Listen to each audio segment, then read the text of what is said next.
और मंदिर को अच्छे से बनाया जाए, जिसमें मुख्य रोड पर जैसे हमारे हनुमान जी विराजमान हैं, इनकी परिक्रमा नहीं हो सकती है, छोटी है, इसका विस्तारीकरण चौड़ीकरण करेंगे।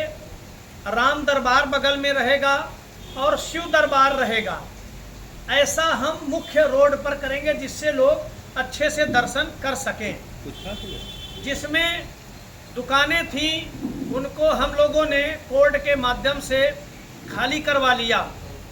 जिस दिन दुकानें खाली हुई उसी दिन से लोगों की दृष्टि मंदिर पर पड़ी। इसके पहले कोई भी व्यक्ति, जिन लोगों ने उस दिन तख्ती लेकर के विरोध किया भूमि पूजन का, उनमें से कोई व्यक्ति आज तक मंदिर में ना 1 रुपये का चढ़ावा चढ़ाया और ना ही कोई व्यक्ति आज तक किसी उत्सव पर्व में, शोभा यात्रा में कोई सम्मिलित हुआ आज तक।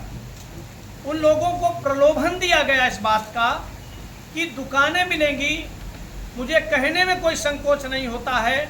इन लोगों ने कहा कि जैसे सराफे की दुकान, इसी तर्ज पर हम दुकान बनवाएंगे और वो दुकानें हलवाई समाज को मिलेंगी और जो हमारे साथ होगा। मंदिर कैसे बनेगा, उन लोगों ने प्रश्न किया आपस में। तो श्रीमान राम प्रकाश गुप्ता ने कहा कि मंदिर, हमने जिलाधिकारी महोदय को 2024 में एक आवेदन किया और हमारी बात डीएम से हो गई है कि हम मंदिर की संपत्ति को बेच करके मंदिर का निर्माण करेंगे, जिसकी कॉपी ये हमारे पास है। राम प्रकाश जी के द्वारा ये दिया गया था। दिनांक 11/11/2024 को आप लोगों के द्वारा समाचार पत्र में भी प्रकाशित हुआ था। अब हम इसी पर थोड़ा से आपको बता दें, हम लोगों ने सर्वसम्मति से, कमेटी की सर्वसम्मति से यह निर्णय लिया कि हमारी ज़मीन सामने पड़ी है, हम लोगों ने पैसा दे करके खाली करवाया, इसको कोर्ट के माध्यम से खाली करवाया। अपनी ज़मीन रेलवे स्टेशन के पास पड़ी है, वो भी हम लोगों ने खाली करवाया। एक ज़मीन यहाँ मस्जिद के सामने, वो भी बात चल रही है, वो भी खाली हो जाएगी प्रभु राम जी की कृपा से।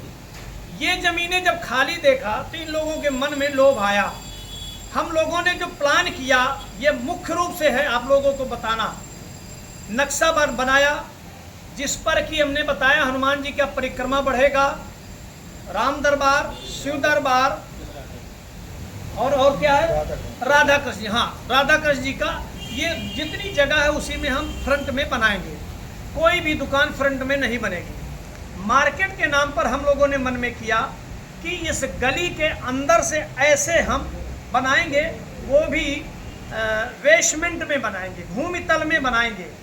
मंदिर का जो ऊंचाई है उस ऊंचाई पर कोई छेड़खानी नहीं करेंगे हम, और हम भूमि तल पे मार्केट बनाएंगे, जिससे और उसकी बोली है श्री हनुमान मंदिर प्रबंध समिति के नाम से रजिस्टर्ड कमेटी है। उस कमेटी के तत्वाधान में मंदिर के पुनरुद्धार हेतु एक संकल्प लिया गया। सर्वसम्मति से बैठक हुई। बैठक में पदाधिकारियों ने निश्चय किया, संकल्प लिया कि मंदिर का सुंदरीकरण हो, मरम्मतीकरण अच्छी प्रकार से नए सिरे से बने। जिस पर 13 तारीख को जुलाई को भूमि पूजन का कार्यक्रम निश्चित किया गया, जिसमें कुछ तथाकथित लोग आकर के उसको समाप्त करने का कुचक्र रचा और तख्ती, डंडा, लाठी लेकर के आए और हमला बोल दिया पुजारी के ऊपर। विरोध हुआ, जिस पर पुलिस आई और पुलिस आकर के कोतवाली में दोनों पक्ष को बैठाल करके निर्णय हुआ कि भूमि पूजन होना चाहिए।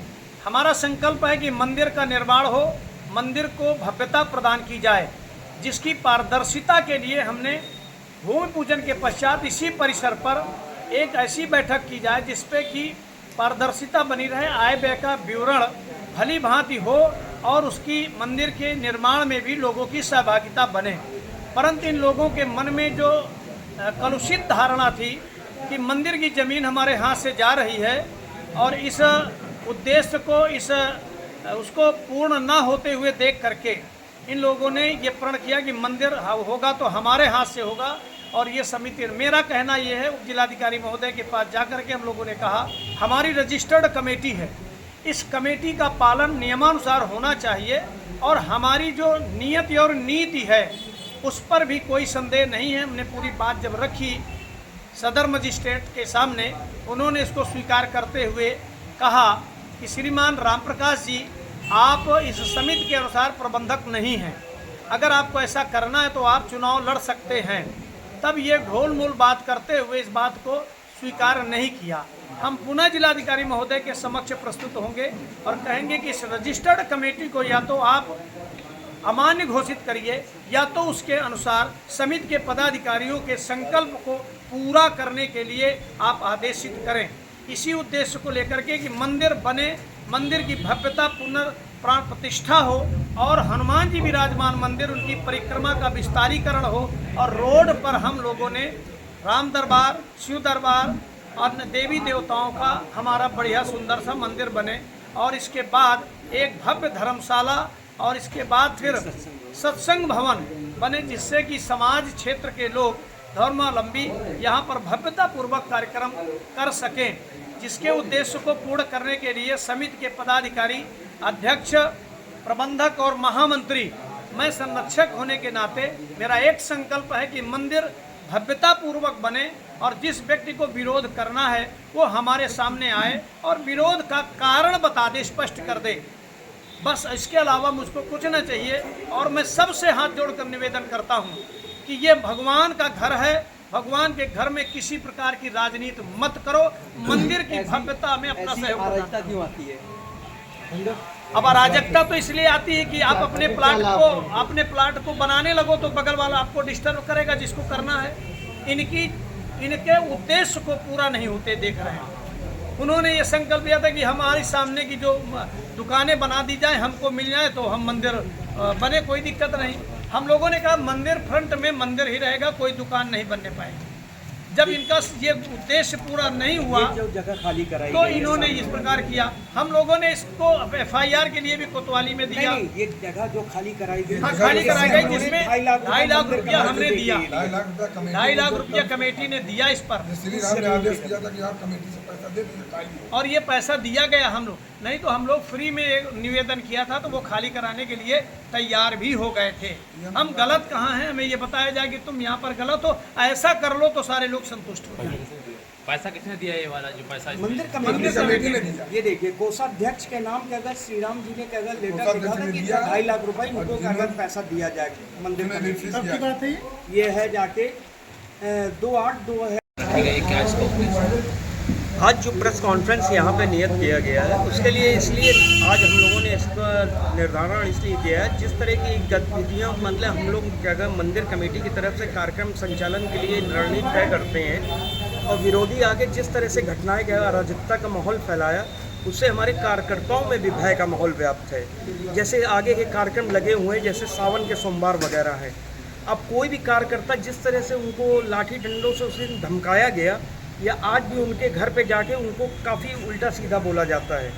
जो हमारा कार्यकर्ता है आगे के कार्यक्रम न करने देने के लिए, अब वो लोग भी कहते हैं कि भैया अब आगे हम कैसे काम करें, आगे दशहरा लगा हुआ, तीजा की सवारी वगैरह है, तो हमारा कार्यकर्ता तो सब डरा हुआ है। अगर इसकी कोई भी जल्दी कोई भी रणनीति नहीं तय की गई तो आगे इसके लिए क्यों कर रहे हैं वो लोग?